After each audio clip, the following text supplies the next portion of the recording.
চাওকচোন মাংসখিনি কাটোতে কটাটো ষ্টাইলটো দেখিলেই ধৰিব পৰা নাইনে বাৰু ইমান ইজিলি ধুনীয়াকৈ চুই দিওঁতে এৰাই আহিছে এইখিনি আচলতে চিকেন বেষ্ট পিচ এইখিনি বুকুৰ ফালৰ মাংসখিনি সদায় খাবলৈ বেয়া হয় হয়নে হাৰ্ড হয় কিন্তু এনেকৈ বনালে ইমানেই সফ্ট হয় মানে মুখত দিলে পমি যায় এই ৰেচিপিটোৰ নাম হ'ল চিকেন ষ্টেক উইথ গ্লেজ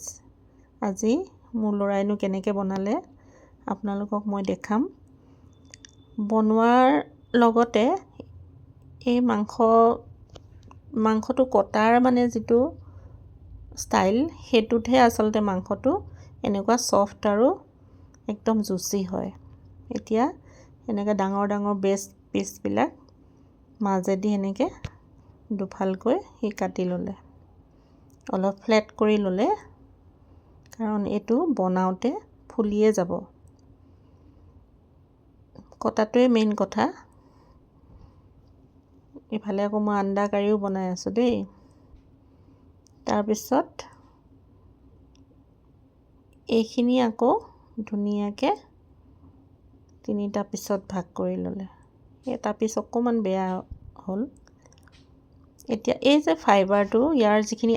এনেকৈ দেখুৱাইছে যে সেই আঁহখিনি যোন ফালৰ পৰা থাকে সেইটো চাই ল'ব লাগে এনেকৈ থাকিলে উল্টা ছাইডৰ পৰা মাংসটো এনেকৈ কাটটো দিব লাগে মানে তেতিয়া কি হয় মাংসটো বনাওঁতে হাৰ্ড হৈ নাযায় এইখিনি আকৌ এনেকৈ কাটিলে দেখিলেনে এয়া মই আন্দা কাৰিৰ মাজতে অকণমান কচুৰি মেথি দি ল'লোঁ আপোনালোকে দিয়েনে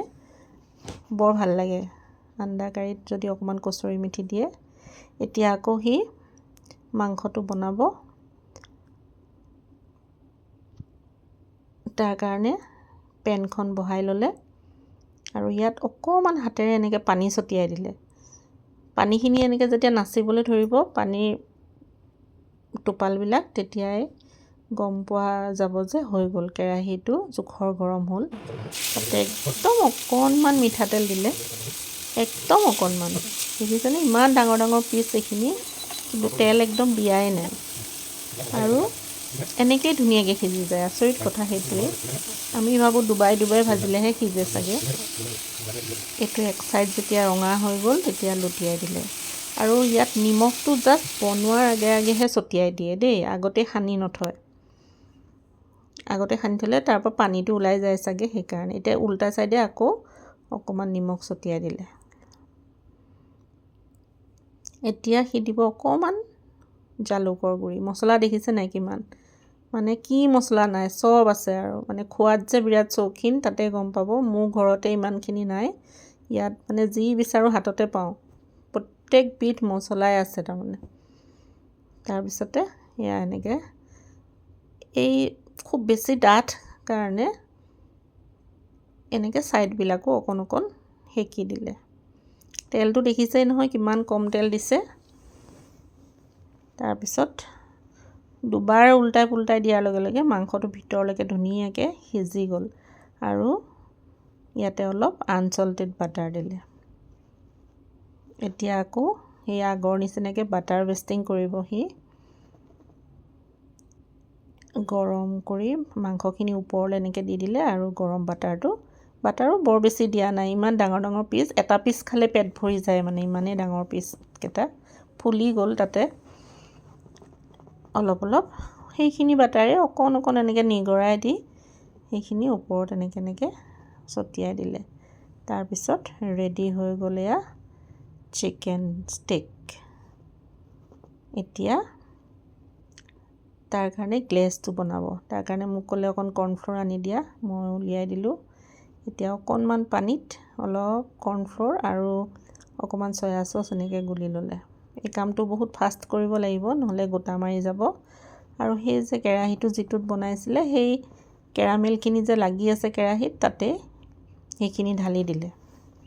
এতিয়া খুব ফাষ্ট লৰাব লাগিব আৰু এইখিনি যাতে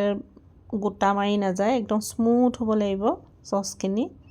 অলপকৈ দিছে একেবাৰে দিবলৈ হাক দিছে একেবাৰে দিলে মানে গোট মাৰি যোৱাৰ সম্ভাৱনা থাকে এতিয়া এনেকৈ খুব স্পীডত সি লৰাই আছে আৰু 3বাৰত সেইখিনি ঢালি শেষ কৰিলে দেখিলেনে অলপ অলপকৈ দিলে তাৰপিছত এইখিনি এনেকৈ অকণমান চেনি দিলে আৰু অকণমান নিমখ দিলে টেষ্টটো এনহেঞ্চৰ কাৰণে অকণমান দিছে আৰু অলপমান জালুক গুড়ি তাৰপিছত পূৰা লৰাই থাকিব আৰু এতিয়া এনেকৈ লৰাই অকণমান ডাঠ হৈ আছে আৰু এটা গ্লেজ আহিছে দেখিছেনে ধুনীয়া চাইনিং এটা আহিছে এতিয়া এয়া মছলা দেই দেখিছেনে মোৰ আমনি লাগি কেমেৰাটো মাজে মাজে এই এনেকৈ টানি দিলে যদি এডাল ধুনীয়া ৰাস্তা এটা বনি যায় তেতিয়া জানিব সেইখিনি হৈ গ'ল মানে এতিয়া পিচবিলাক এনেকৈ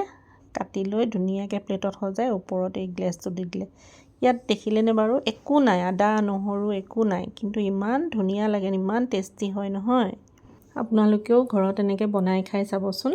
ষ্টাৰ্টাৰ হিচাপেও খাব পাৰে মেইন কোৰ্ছতো খাব পাৰে আৰু ভিডিঅ'টো যদি ইমান সময় চাই ভাল পালে তেতিয়াহ'লে মোৰ ভিডিঅ'টোত এটা লাইক কৰি দিব পাৰিলে কমেণ্ট এটাও কৰি দিব থেংক ইউ